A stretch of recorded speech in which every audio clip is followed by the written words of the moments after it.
Welcome back, and I'm very excited to talk to you today about what does a coach do. So the first thing that a coach will do is allow the client to set the agenda.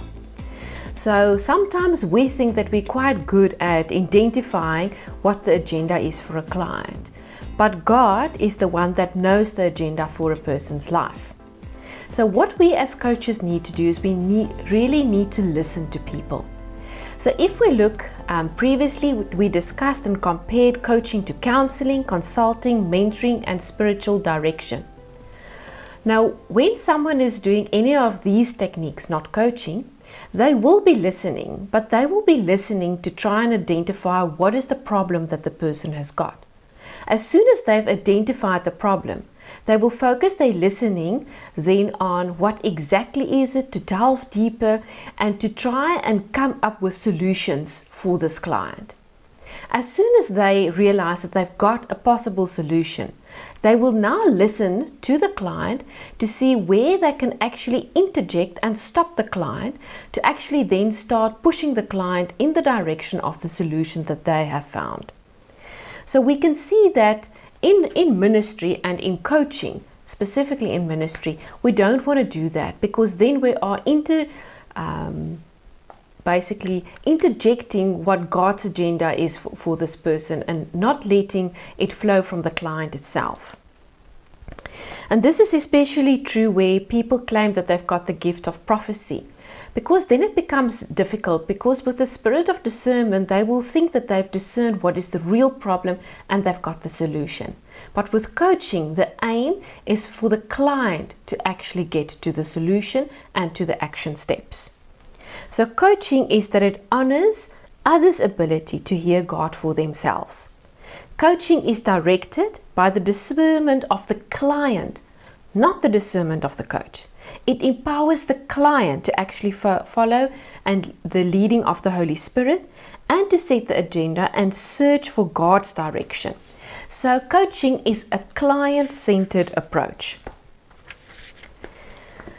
So in light of all of this, the leader is the one whom God will most likely speak to first and most clearly about the situation. And that's why it's so important in coaching to listen to the client. So when we are coaching a client, we're coaching the client to obtain more information, to be able to invest more into their lives as a coach. Instead of jumping in and just taking the lead, coaches helps clients to become self-directing. So the biggest barrier to growth and change in someone's life is motivation, not information. And previously, in our previous session, we touched on that. It's not the lack of information that people don't change. It is the lack of motivation. So when the client sets their own agenda, they will maximize their own motivation to actually get to those action steps. God is the one who initiates change. The Holy Spirit will convict God's people, point out what they need to be doing, and motivate them to change. God was at work in a client's life before the client came to the coach. And I think that is very important to remember. So now if we look, there are 3 examples in your workbook, and I want to go through them to demonstrate to you how coaching can go differently. So on the first example, it's on deciding what to talk about. So in the coach appointment, it starts off where the client is in charge. The coach will ask the following: what would be the most important thing we would talk about today in order to move you towards your goal? You can see that here the coach is directed at the client. The client needs to decide what is the most important thing. If the coach is in control and the coach is setting the agenda, the coach might say to the client, I've been praying the last few days before our meeting, and I feel that I've been led that there's a couple of things that we should be talking about today. You can see in that instance, it's not in the client's control to set the agenda. The coach has already decided and is directing the conversation. Example 2 is developing action steps. So it might be that the client is contemplating some staff change in morale. So if the client is setting the scene, the coach may ask the following: what actions would you take that would strengthen your relationship with your staff? You can see here it's putting the agenda on the client's desk. What do they want to change? What do they think they need to do? If the coach is taking control, the coach will probably say, I think you should first go and talk to your boss and get their buy-in and approval before you talk to the staff. So it's already telling the client what to do. In example number 3, problem solving. If the client is setting the agenda, the coach may ask the following: what could you do to make things better in where there's a problem? And you can see that also once again opens it up for the client to start thinking about it. What's the different options?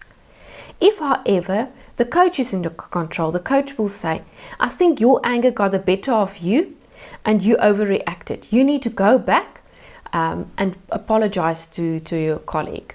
You can see there the coach has already taken action and it's not left over to the client. So if we then look at ministry by serving, it's important the type of questions that you ask. And the example that we've got in the workbook on page 19, it explains that in this coaching training session, a certain individual, Linda, was asked for a client to come forward and then started asking questions. She only asked 3 questions, but the client elaborated on that questions, and within the first 5 minutes, the client said, oh, thank you very much. I actually got to the solution now. I know what I need to do. Thank you that you supported me so much. And Linda, when she got up, was a bit astounded, and she said to the presenter, she doesn't really know, did it now achieve what it was supposed to achieve? And the presenter said, yes, it did, because the client got the solution and the client now know what the action steps are. And the only thing that Linda as the coach did is ask 3 questions. And one of the most important questions was, what do you want to talk about today? And please remember that that's a very good opening question when you've got something that you need to coach and you don't know why they are with you, or what has happened in the past week. There might have been quite a lot of things that they previously talked about, and you're not quite certain what's on the agenda for today. Then you can ask them, what do you want to talk about today? Because it's their agenda. So coaches do not give client information, expertise, or answers. Instead, they serve the client by creating an environment that helps them to think more clearly. It's also an environment where they feel that they are accepted by the coach, that there is unconditional belief, and they can really step out and take big chances. So simply listening intentionally to a client enables the coach to make a huge difference without saying a word. Intentional listening combined with unconditional acceptance, powerful questions, and encouragement will create an ideal climate for personal growth. So the focus here is on the conversation. So the coach is responsible to keep the conversation focused, not to direct or take over the conversation, but to keep it focused so that it moves towards the direct action that needs to be taken. So when we look at a conversation, the following should happen. 1, there should be accountability. So you need to ask for a progress report. We discussed this the previous time. You said that you're going to take the actions. Did you do it? So that's the accountability. Secondly, there's got to be progress. It's not just coming and having a nice conversation with someone. You need to manage the conversation so the client moves towards their stated goal. And then thirdly, there's got to be action again. Once again, at the end of the conversation, there's got to be concrete action steps that is taken.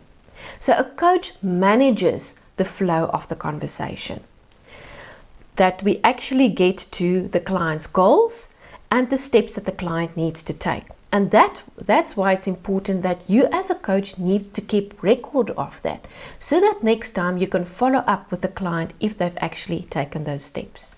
So throughout this process, the coach needs to listen actively, ask open-ended questions, and make use of some other techniques that we will discover a little bit later in this workshop.